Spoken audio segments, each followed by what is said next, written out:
you're just standing in my way.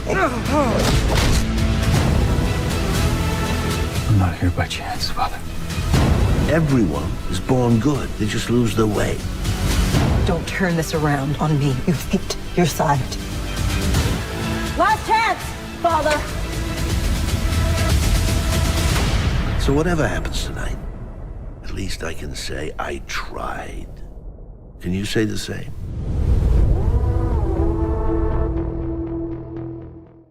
Jeffrey.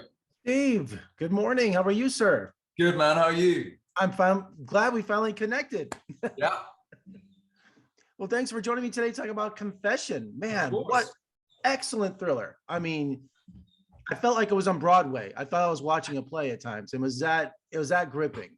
Thank you, man. It was a lot of fun. It came to me from a dear friend of mine who I worked with back in 2016, David Beaton, who some people might know as the filmmaker.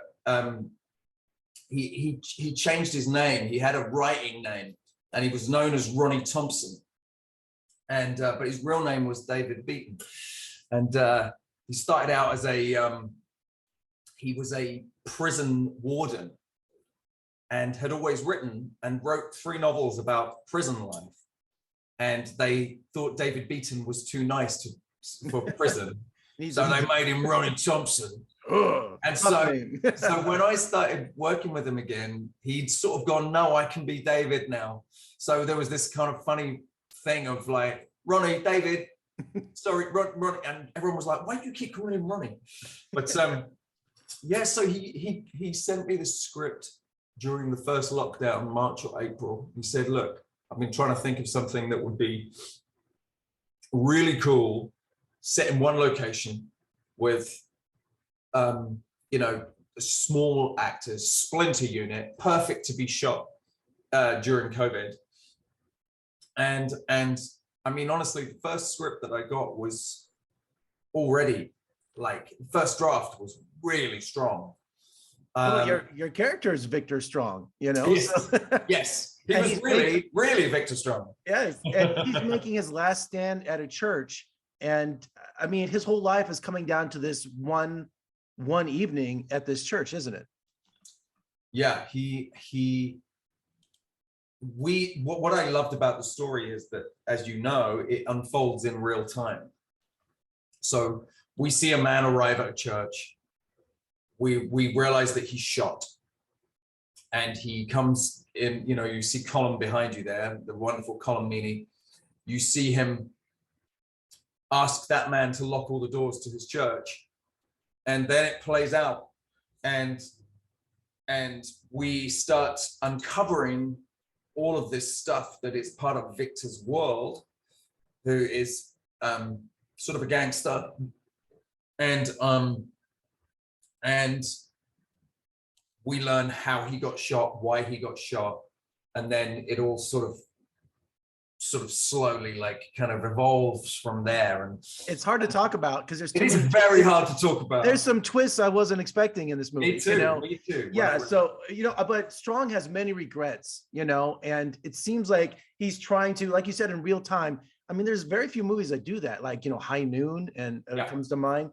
So seeing this play out, the realism in it, but you see how Strong has all these regrets that he's trying to resolve in real time. It's nail biting sometimes. Well, he feels like he could be, yeah. I mean, hopefully, I got to say, you know, we shot this on a micro budget, and I don't know whether you get this kind of information, but we shot it in 12 days as well, and I can't explain how difficult that is to do.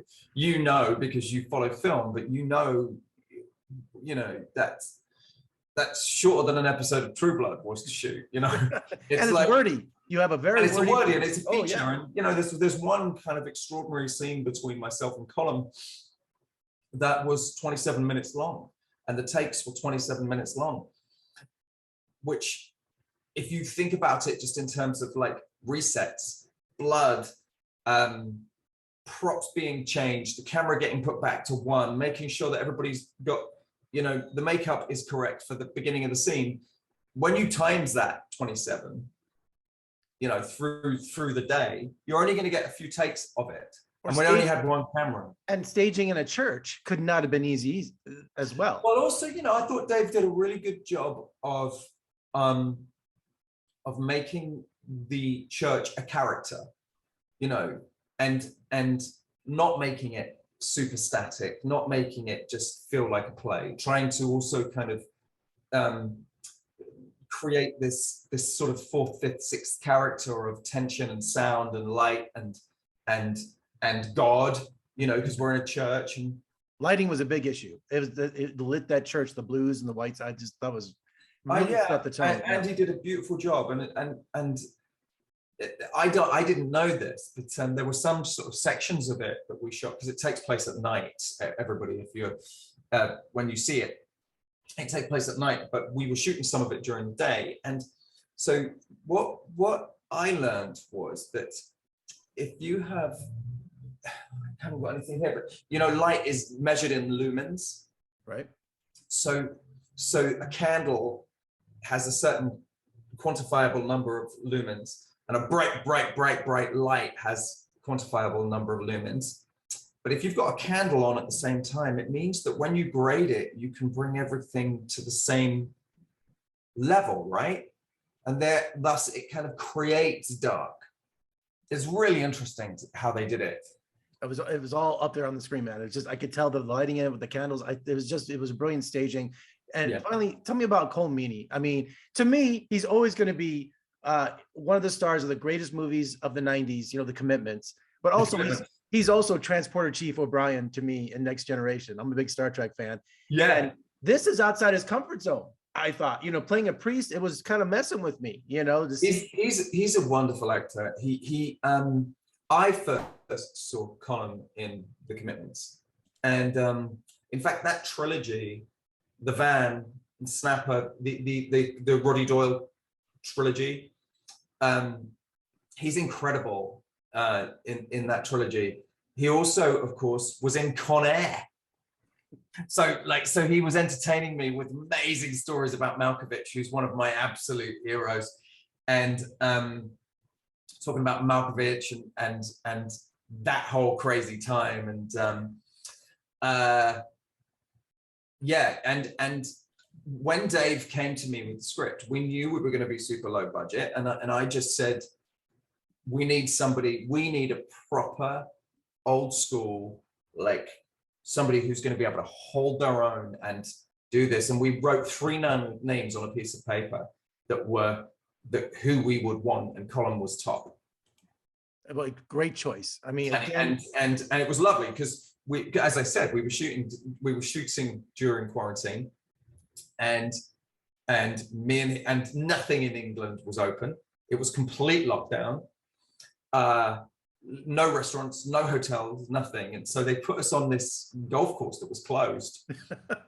And we had 2 little wooden cottages next to each other. And we'd potter back with our little plastic bags, and we'd feed each other at night and sit and look at our lines. It was lovely, like a married old couple we were. What a great experience. It's called Confession. What a great thriller. Stephen, thank you so much for joining me today. I really appreciate it. I wish you all the best of luck, and let's talk again soon. Thank you. Love that, Jeffrey. Got another one coming out in a couple of weeks. So, well, we'll probably be talking again. Jump on that one. All right. See you later. All right. Take care. Bye, buddy. Thank you.